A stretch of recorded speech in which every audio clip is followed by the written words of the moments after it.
Crónicas del encierro. Hola, buenos días, seguidores de Sin embargo al aire. Los saluda de este lado Daniela Barragán en este lunes de Crónicas del encierro, en el espacio en el que hablamos de todo menos de coronavirus. Le agradezco mucho que se quede estos minutos después de este programa de Café y Noticias para pues escuchar un tema que preparé. Es sobre, como le digo, no es sobre coronavirus, pero sí habla de la consecuencia que nos va a dejar, una de las tantas consecuencias que nos va a dejar esta pandemia. Y lo digo porque justo esta semana pasada, pues varios organismos económicos nacionales e internacionales, pues ya sacaron sus datos sobre pobreza. Es una de las consecuencias que podemos ya incluso palpar, que podemos ver apenas si salimos a la calle a hacer cualquier compra.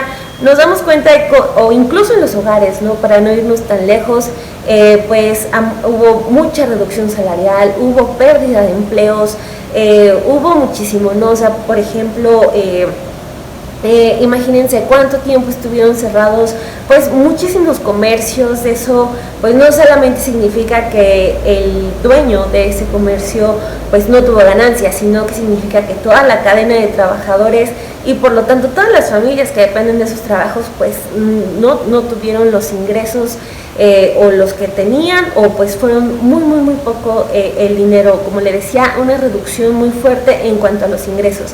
Y pues obviamente ya tenemos los primeros pronósticos de cómo está afectando eso en la economía de los hogares. Tenemos los datos del Consejo Nacional de Evaluación de la Política de Desarrollo Social, el Coneval, que esta semana publicó un estudio en el que señala que se va a registrar un aumento de entre 8.9 y 9.8 millones de mexicanos con un ingreso inferior a la línea de la pobreza generada por la pandemia. La línea de la pobreza, para que usted lo entienda de manera más concreta, el Coneval estipula que se trata del ingreso suficiente para que una persona pueda satisfacer sus necesidades básicas un mes, una persona un mes. El Coneval, que es el organismo público que mide la pobreza, lo debe conocer por eso, presentó el martes pasado su nuevo cálculo para 2020, en el que calcula que habrá 70.9 millones de pobres por ingreso, y que esto es, imagínense, que haya 70.9 millones de pobres, significa que son el 56.7% de la totalidad de la población de México. Es decir, ya es más de la mitad de los mexicanos que vamos a estar en esta situación. El informe calcula que hay un aumento de entre 6.1 y 10.7 millones de personas con un ingreso inferior a la línea de pobreza extrema por ingresos, y hasta 31.7 millones de mexicanos, es decir, un 25.3% de la población con un ingreso inferior a la línea de pobreza extrema.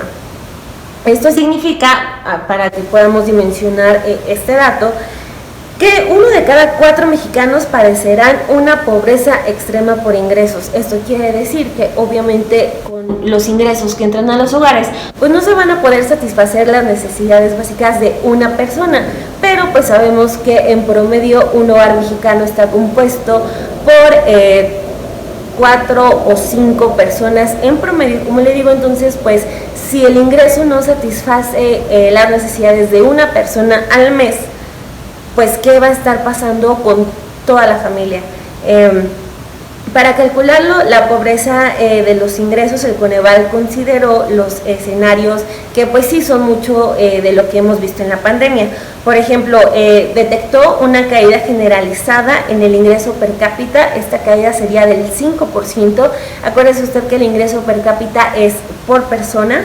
Y también detectó una caída de 5%, pero con más afectaciones a la población en función del ingreso y de la incidencia en la pobreza urbana. Esto quizá tiene que ver con que la pandemia pues sí se agudizó mucho en las zonas urbanas más que en las rurales. Usted sabe, por muchísimos aspectos. Por ejemplo, podría ser la movilidad, la manera en cómo funcionan las zonas urbanas, por el transporte público, por la cantidad de comercios, por cómo se convive a diferencia con las zonas urbanas en las que puede haber muchísimo menos movilidad de entrada también y de salida. Por ejemplo, esa es una parte que nos explica un poco por qué en la zona metropolitana del Valle de México, es decir, en esta parte de la Ciudad de México con el Estado de México, usted sabe, los viajes de ida y vuelta a diario pues son también, han sido uno de los focos de contagio pues más complicados, porque pues no es que le puedas decir a las personas de uno y otro lugar, ya no vengas a trabajar, ya no vengas al metro, ya no vengas aquí a una zona poblada de la Ciudad de México, tú mexiquense, pues porque no, se detiene toda la economía, y eso en estas dos zonas del Valle de México pues son muy importantes, son dificilísimas de romper. Entonces tenemos esta parte en la que la pobreza en México por ingresos se agudizó justo por la pandemia. En este sentido pues también tenemos dos consecuencias que nos abordan, que nos muestran más bien cómo están las afectaciones en los grupos más vulnerables. Por un lado están los niños. La Organización Internacional del Trabajo también justo esta semana pues dijo que ya hay un incremento de 10.5 millones de niños y niñas que trabajan en la región de América Latina, que ya están trabajando, que ya son población trabajadora justamente por la vulnerabilidad en los hogares provocada por la pandemia.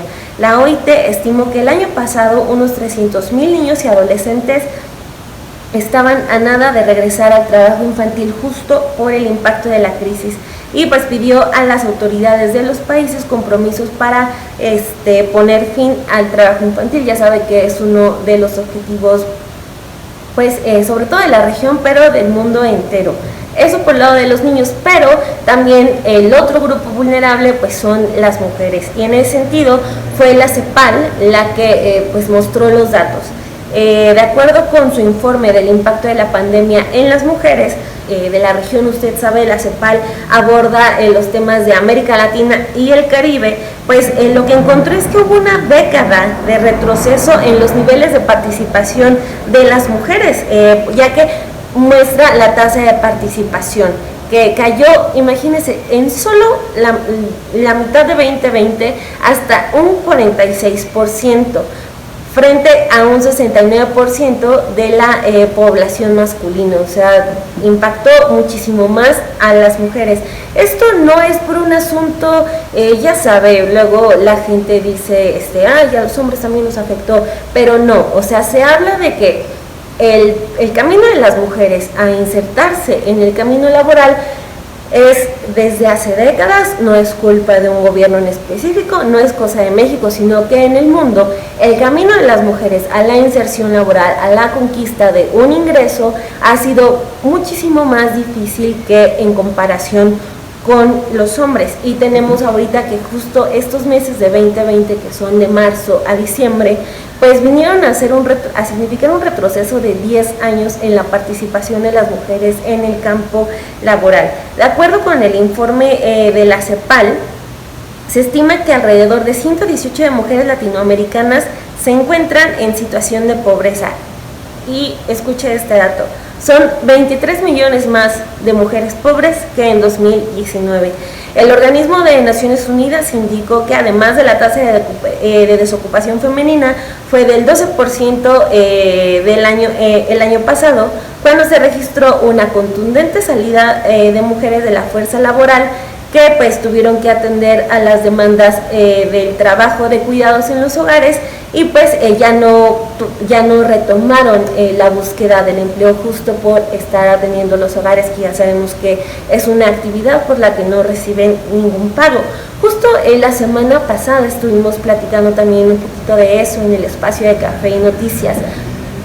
El que las mujeres dejen de buscar trabajo y se dediquen al trabajo en el hogar, pues provoca que no busquen su independencia económica, y eso puede detonar en muchísimas otras cosas. Por ejemplo, en aguantar la violencia dentro de los hogares, pues porque no tienen la oportunidad de decidir sobre ellas mismas, porque dependen del ingreso de sus parejas, y por lo tanto, pues sí están atadas de manos a cualquier maltrato. Entonces justo la alerta de la CEPAL de que hay un retroceso de 10 años en la inserción de las mujeres en el mercado laboral, pues desencadena otras cosas, ¿no? Es por eso que también en sus conclusiones pidió a los estados que en los programas sociales, por ejemplo, la CEPAL al inicio de la pandemia aplaudió al gobierno de México que estuviera adelantando los apoyos, los programas de transferencias, pero llega un momento en el que tiene que empezar a focalizar más. Eso justo ha sido una de las críticas que ha recibido, por ejemplo, el programa de Jóvenes Construyendo el Futuro, que si bien es un avance en insertar a los jóvenes al mercado laboral y por lo tanto darles un ingreso, no está atendiendo de manera focalizada las necesidades que tienen las mujeres jóvenes para ingresar a un empleo. Por ejemplo, pues no tienen servicio de guarderías, entonces por lo tanto pues terminan quedándose en casa todavía porque hay trabajo que hacer. Entonces, lo que tendría que hacer no solo México, sino todos los países de la región es focalizar más los programas sociales para que justo las mujeres puedan tener sus necesidades básicas cubiertas para ahora sí, pues, iniciar con su independencia económica y todo lo que eso representa, que no solamente es una cuestión personal, sino al ser la mitad de la población del país, las mujeres que son económicamente activas son sinónimo de desarrollo para los países en general. Entonces, pues si todavía se está batallando, si hay un retroceso, si unos meses de enfermedad trajo un retroceso de 10 años en un sector laboral específico, pues también son oportunidades desaprovechadas de los estados de la región. Por ejemplo, aquí también se hizo énfasis en cómo pues la caída en las actividades turísticas pues sí también impacta muchísimo más a los hogares que son liderados por las mujeres, es decir, en los que no hay un ingreso de los hombres. Entonces se tiene que trabajar en guarderías, se tiene que trabajar con horarios flexibles, se tienen que hacer muchísimas más cosas para atender las necesidades específicas de esta población. Y pues tenemos estos datos de la pobreza, así que lo que tenemos que ver en el siguiente plazo, pues si evidentemente se quiere tener una política equitativa y de respeto a la actividad económica de las mujeres, pues se van a tener que ver ciertos cambios, yo creo que en el mediano plazo, justamente ya más enfocados en esta política social del presidente, pero que atienda no solamente las necesidades del reparto del dinero, sino en las que se generan alrededor, para que pues ahora sí haya una independencia económica y sobre todo, como le digo, que se termine de explotar bien ese sector económico al que no se le está sacando provecho porque está siendo destinado al trabajo de cuidados en los hogares que no tiene paga, que no es reconocido. Entonces son muchísimas cosas, pero los datos ahí están. Ojalá en toda la región podamos ver cambios, sobre todo pues en México ojalá se pueda ver eso, porque incluso si se trabaja en ese sentido, incluso podríamos estar viendo en el largo plazo una reducción de la violencia contra las mujeres. Es decir, es trabajar desde la parte económica para que se puedan ver reflejados todos los demás beneficios de una política integral de apoyo a la mujer.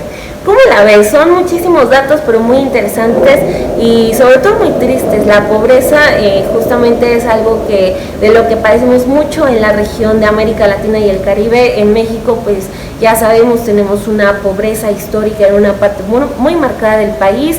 La pandemia pues vino a impactar obviamente todavía más ese tema, pues esperemos poder librarla. Ojalá se modifiquen las políticas para pues poder recuperarnos de estos meses tan fatídicos. Cuéntame qué opinas sobre este tema de la pobreza. Si tiene alguna duda, yo le comparto algunos textos de los que hemos escrito aquí en Sin embargo MX, porque pues el tema de la pobreza es uno de nuestros favoritos, así que cualquier duda quedo aquí al pendiente. Le agradezco mucho que se haya quedado conmigo. Nos vemos el siguiente lunes aquí en las Crónicas del Encierro. Cuídese mucho, use doble cubrebocas. Hasta luego.